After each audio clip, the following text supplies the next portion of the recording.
Telangana municipal ఎన్నికలకు నగారా మోగింది. సర్పంచ్ ఎన్నికల తరహాలో కాకుండా పార్టీ గుర్తులపై జరిగే ఎన్నికలు కావడంతో ప్రధాన పార్టీలు ప్రత్యేకంగా దృష్టి పెట్టాయి. నగరాల్లో, పట్టణాల్లో బలం పెంచుకునేందుకు తీవ్రంగా కసరత్తు చేస్తున్నాయి. మళ్లీ రేసులోకి వచ్చేందుకు బీఆర్ఎస్ ఆరాటపడుతుండగా ప్రత్యామ్నాయం తామే అని నిరూపించుకునేందుకు బీజేపీ తహతహలాడుతోంది. ఇంకోవైపు కాంగ్రెస్ కూడా పట్టు నిలుపుకోవాలని భావిస్తోంది. ఈ క్రమంలోనే జనసేన అధినేత పవన్ కళ్యాణ్ తెలంగాణపై ఫోకస్ పెట్టడం సంచలనంగా మారింది. మరి పవన్ వ్యూహం ఏంటి? బీజేపీతో కలుస్తారా? ఒంటరిగా పోరాడతారా?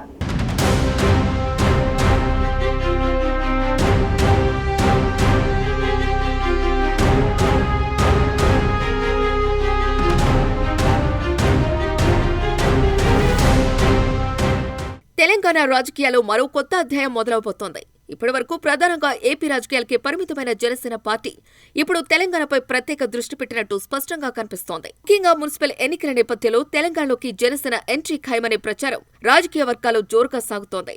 పార్టీ అధినేత AP deputy CM Pawan Kalyan స్వయంగా ఈ అంశంపై ప్రత్యేక శ్రద్ధ తీసుకుంటున్నారని, తెలంగాణలో పార్టీ విస్తరణకు సంబంధించిన వ్యూహాలను సిద్ధం చేస్తున్నారని సమాచారం.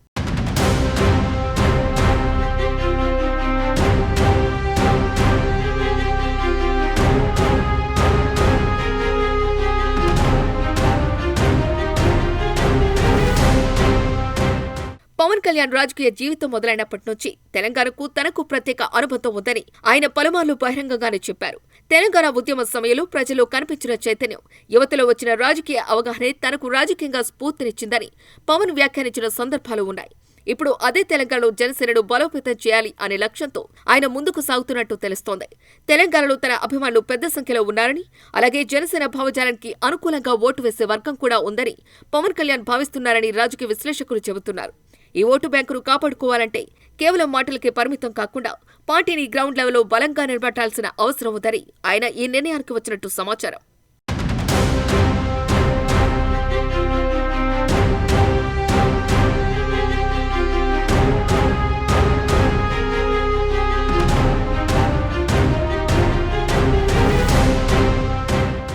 ఇటీవల తెలంగాణలో మున్సిపల్ ఎన్నికల షెడ్యూల్ విడుదల కావడంతో జనసేనలో కదలిక మొదలైంది.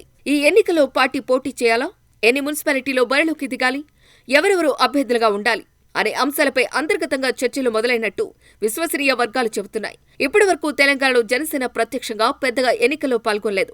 అయితే మున్సిపల్ ఎన్నికల ద్వారా పార్టీని ప్రజల మధ్యకు తీసుకువెళ్లడం, స్థానిక స్థాయిలో నాయకత్వాన్ని తయారు చేయడం, భవిష్యత్ అసెంబ్లీ ఎన్నికలకు బలమైన పునాది వేయటం పవన్ కళ్యాణ్ లక్ష్యంగా కనిపిస్తోంది. ఏపీలో ఇటీవల టీడీపీ, బీజేపీతో కలిసి జనసేన కూటమిగా ప్రభుత్వాన్ని ఏర్పాటు చేసిన విషయం తెలిసిందే. ఈ నేపథ్యంలో అదే రాజకీయ సమీకరణను తెలంగాణలో కూడా అమలు చేయాలా, లేదంటే పరిస్థితులకు అనుగుణంగా కొత్త వ్యూహాన్ని రూపొందించాలా అనే అంశంపై పవన్ కళ్యాణ్ కేంద్ర స్థాయిలో చర్చలు జరిపినట్టు సమాచారం. ముఖ్యంగా ఢిల్లీ పర్యటనలో పవన్ కళ్యాణ్ కేంద్ర పెద్దలను కలవటం రాజకీయంగా ప్రాధాన్యం సంతరించుకుంది. ఈ భేటీలో తెలంగాణలో జనసేన పాత్ర, బీజేపీతో కలిసి వెళ్లే అవకాశాలు, స్థానిక ఎన్నికల్లో అనుసరించాల్సిన వ్యూహం వంటి అంశాలపై స్పష్టమైన చర్చ జరిగినట్టు ఢిల్లీ వర్గాలు చెబుతున్నాయి. గతంలో తెలంగాణలో జరిగిన పలు ఎన్నికల్లో జనసేన పార్టీ బీజేపీకి మద్దతు ప్రకటించిన సందర్భాలు ఉన్నాయి. ఇప్పుడు పరిస్థితి భిన్నంగా ఉంది. పవన్ కళ్యాణ్ స్వయంగా పార్టీ విస్తరణపై దృష్టి పెట్టడంతో జనసేన తెలంగాణలో స్వతంత్రంగా రాజకీయ శక్తిగా ఎదగాలి అనే ప్రయత్నంలో ఉన్నట్టు అర్థమవుతోంది. అందుకే మున్సిపల్ ఎన్నికల్లో కలిసి పోటీ చేయాలా, లేక కూటమిగా వెళ్లాలా అనే అంశంపై అమిత్ షాతో భేటీ కీలకంగా మారిందని విశ్లేషకులు అంటున్నారు. ఈ భేటీలో పవన్ కళ్యాణ్ తన అభిప్రాయాలను స్పష్టంగా అమిత్ షాకు వివరించినట్టు సమాచారం. తెలంగాణలో కొన్ని ప్రాంతాల్లో జనసేనకు ఇప్పటికే మంచి మద్దతు ఉందని, ముఖ్యంగా పట్టణ యువత, మధ్యతరగతి వర్గాలు పార్టీపై ఆసక్తి పెరుగుతోందని పవన్ పేర్కొన్నట్టు తెలుస్తోంది. అలాంటి ప్రాంతాల్లో పార్టీని బలోపేతం చేస్తే భవిష్యత్తులో మంచి ఫలితాలు వస్తాయని ఆయన అభిప్రాయం. అదే సమయంలో బీజేపీతో కలిసి వెళ్తే పరస్పర లాభాలు ఉంటాయని, కానీ అవసరమైతే ఒంటరిగా పోటీ చేసే సామర్థ్యం కూడా జనసేనకు ఉందని పవన్ స్పష్టం చేసినట్టు ప్రచారం జరుగుతోంది.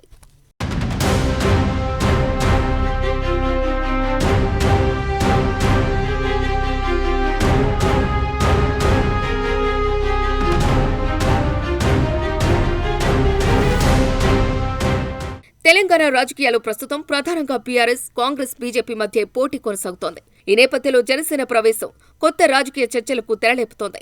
జనసేన వల్ల ఓటు బ్యాంకు చిల్లుతోందా, లేదంటే యువతలో కొత్త రాజకీయ ప్రత్యామ్నాయం ఏర్పడుతోందా అనే ప్రశ్నలు మొదలయ్యాయి. ముఖ్యంగా పవన్ కళ్యాణ్ కు సినీ అభిమానులు, యువతలో ఉన్న క్రేజ్ తెలంగాణలో కూడా బలంగా ఉందని రాజకీయ విశ్లేషకులు చెబుతున్నారు. ఈ క్రేజ్ ను రాజకీయంగా మలుచుకోగలిగితే జనసేనకు ఇది పెద్ద అవకాశంగా మారుతుందని అంటున్నారు. మున్సిపల్ ఎన్నికలు స్థానిక స్థాయి ఎన్నికలైనా వీటికి రాజకీయంగా చాలా ప్రాధాన్యం ఉంటుంది. ఎందుకంటే ఇక్కడ గెలిచే పార్టీలు భవిష్యత్తు అసెంబ్లీ, లోక్సభ ఎన్నికలకు బలమైన క్యాడర్ను తయారు చేసుకోగలుగుతాయి. ఈ కోణంలో చూస్తే పవన్ కళ్యాణ్ తెలంగాణలో తీసుకుంటున్న నిర్ణయాలు దీర్ఘకాలిక వ్యూహంలో భాగమేనని చెప్పవచ్చు. మొదట పట్టణాల్లో పట్టు సాధించడం, అక్కడి నుంచి గ్రామీణ ప్రాంతాలకు విస్తరించడం, స్థానిక సమస్యలపై పోరాటాలు చేయడం ద్వారా జనసేనను ప్రజల్లోకి తీసుకువెళ్లాలి అనే ఆలోచనలో ఆయన ఉన్నట్టు తెలుస్తోంది. మొత్తంగా చూస్తే తెలంగాణలోకి జనసేన ఎంట్రీ రాజకీయ వాతావరణాన్ని మరింత ఆసక్తికరంగా మార్చబోతోంది. బీజేపీతో కలిసి వెళ్తోందా లేక ఒంటరిగా తన సత్తా చాటుతోందా అనే విషయం త్వరలోనే స్పష్టత రానుంది. అయితే ఒక్క విషయం మాత్రం ఖాయం, పవన్ కళ్యాణ్ తెలంగాణను ఇక నిర్లక్ష్యం చేయటం లేదు.